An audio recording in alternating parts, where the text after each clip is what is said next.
Once upon a time, there was an able young composer of humble beginnings who wrote a masterpiece. Elated with what he had done, he decided to have it performed. So he went to the king in the hopes of being granted permission to do it. For the king held sway over all the musicians of the land.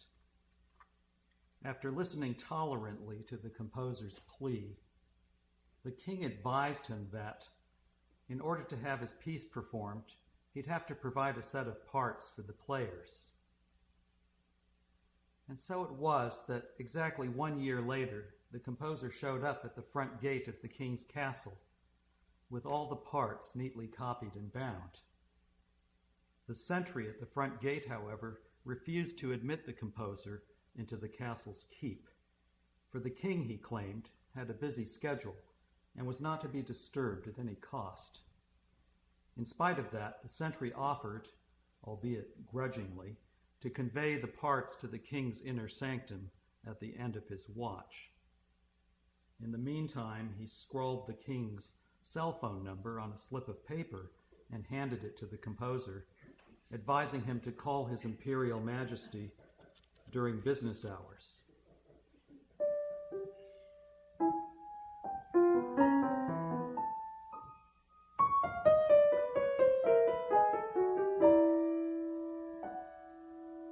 When the composer finally got up the nerve to telephone the king's secretary answered on behalf of her lord and relayed the message to the composer that, although the king had received the parts in good order, His Royal Highness had decreed, notwithstanding, that in preparation for the opuscule in question to qualify to be eligible for consideration of a possible performance, the musical copy would needs must comply with more rigorous standards of legibility than what was evidenced by the quote, unquote, poultry scratched boomph subministrated by the supplicant.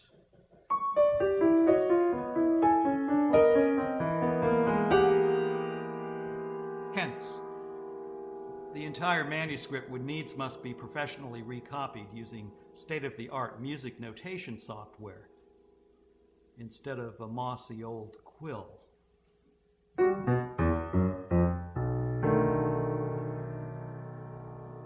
And so it was that exactly 2 years later, after having worked overtime at the meatpacking company, for that was his day job, in order to earn enough dimes to meet the expenses of a personal computer and all its indispensable accessories, and after having scrupulously recopied his piece during every spare moment he could muster, the composer finally telephoned the king's secretarial assistant to notify him that the score and parts were ready and that he had done everything His Majesty had requested.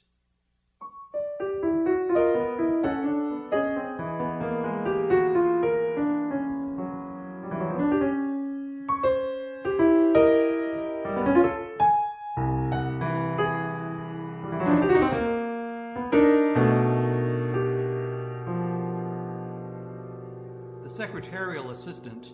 explained to the composer that in order for his score to qualify to be eligible for consideration of a possible future performance by musicians of the royal court, he would needs must follow the submission guidelines posted on the king's website.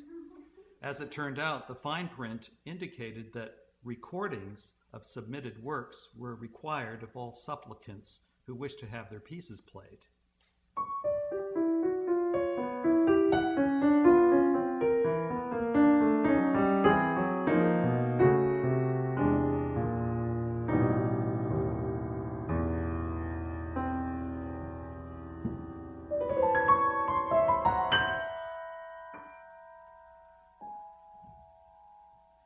So it was that exactly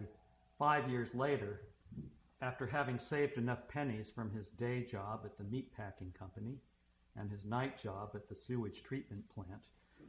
the composer, in order to meet the crowned head's stringent requirements, engaged a group of clock-punching mercenaries to record his piece,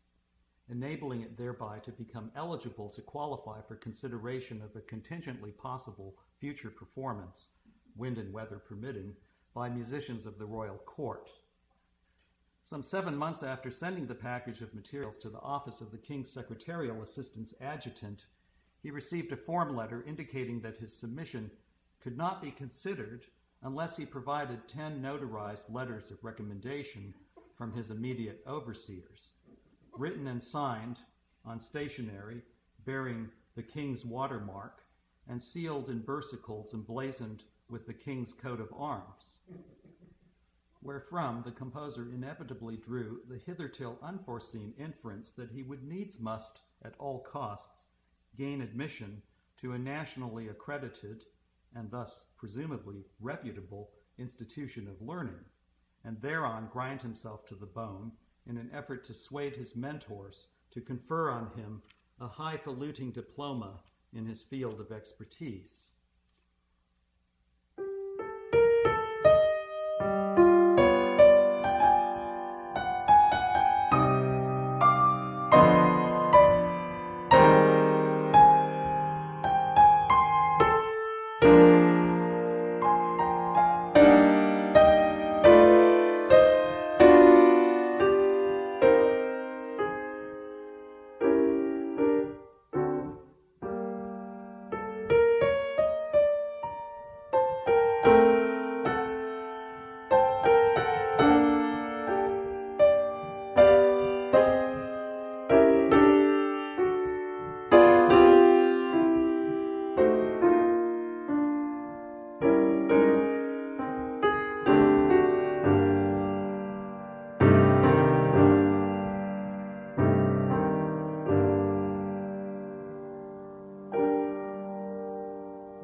Ergo,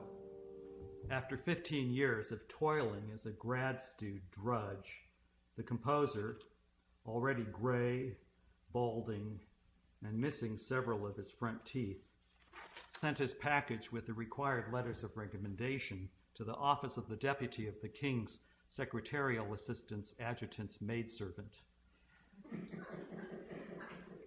An email response was sent some 3.5 years later, informing him that a video cassette of the performance of his remitted work,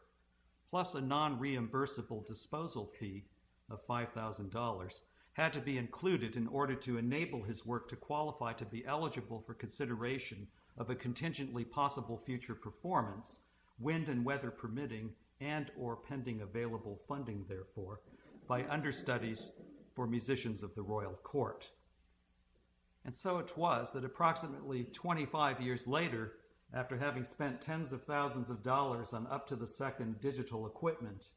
after having upgraded his computers and music processing software and accessories innumerable times in order to fulfill all the newest fangled notational requisites for the purpose of improving the presentability and therethrough the decipherability of his score,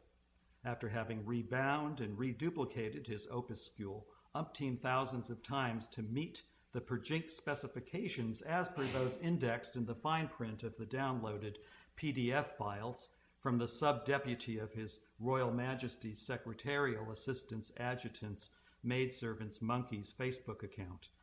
after having squandered his life savings on musicians, recording engineers, movie producers, graphic design consultants, acoustic technicians, psychiatrists, and all the rest, the composer finally submitted his package of materials for consideration through the instrumentality of an unscrupulously sleazy government bureaucrat whose palms he lavishly oiled, who happened to work as a part-time attendance aide at the nursing home where he, the composer, now resided.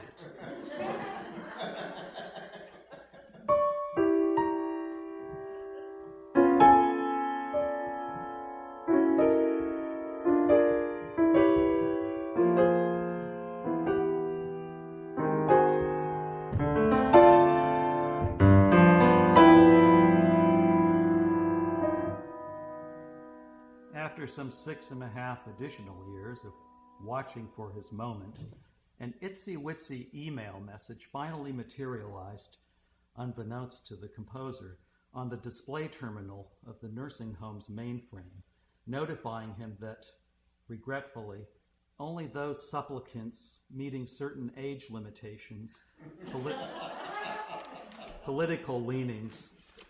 institutional affiliations, racial profiles, sexual deviations, and so on, who were able to provide a significant documentary evidence of, quote, high-profile performances of critically acclaimed and or culturally influential orchestral works of supersymphonic proportions having transpired within the last month in internationally distinguished metropolitan venues such as Carnegie Hall or the King's Castle, unquote, were deemed enabled at this juncture to be regarded as being eligible to qualify to eventually have their scores considered, in all likelihood, for contingently possible future performances, wind and weather permitting and or pending available funding, therefore, by surrogate adjuncts to understudies for inmates of the Royal Correctional Facility on the Quag. And thus our hero's piece, was no longer held to be deemed admissible for future consideration. More further, if he wanted his manuscripts, CD recordings, video cassettes, master tapes, photobiographies, expository essays on the whys and wherefores of pinning one's hopes on having one's music played and how the realization of such a figment would benefit one's career as a composer, countersigned affidavits, divorce papers, DVDs, motion picture reels, criminal records, etc., etc.,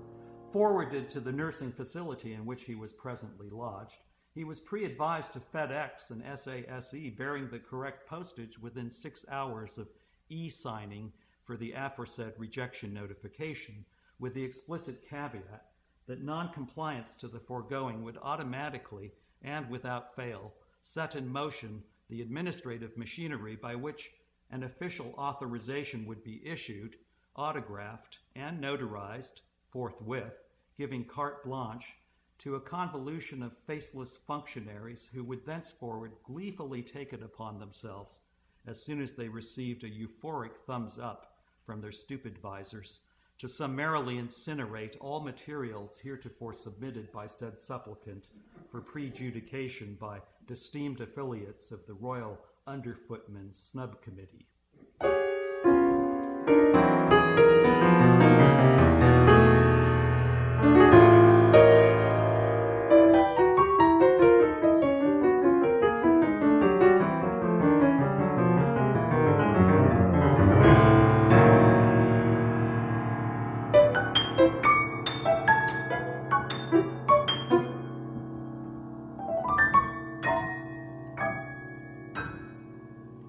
Volunteer helper at the nursing home who inadvertently stumbled upon the e-dispatch, which, in spite of having been spoken for with an e-signature, had also been recklessly mislabeled as spam,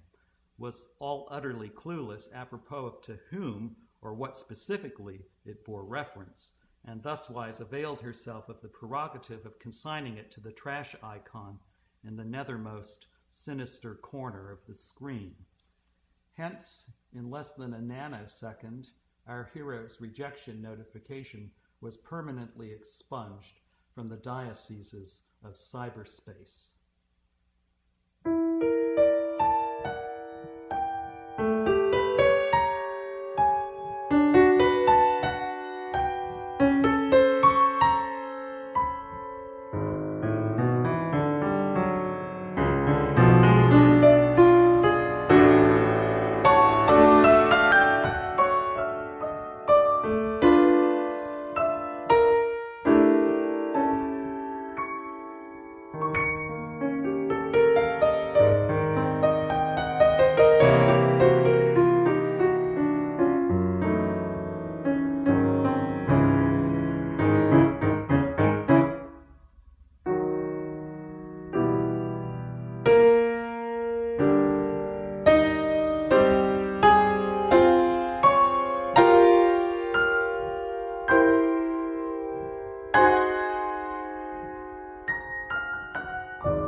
And so it was that for another 10-odd years, the composer, who by this time was a doddering, decrepit old fart with nary a tooth to his name, stoically awaited an answer from the king whilst strapped to his wheelchair, paralyzed from the neck down. One late summer's after, the composer thought, nay, swore on his mother's tomb, that he'd heard his piece aired as a toilet paper jingle on the telly in one of the dorms circumjacent to his padded 6x8. But then, on the other hand, he was uncertain whether or not he could recognize his music any longer. Perhaps he'd only imagined he'd heard it, he mulled, as he sank swiftly, heart and soul, into a slough of despond.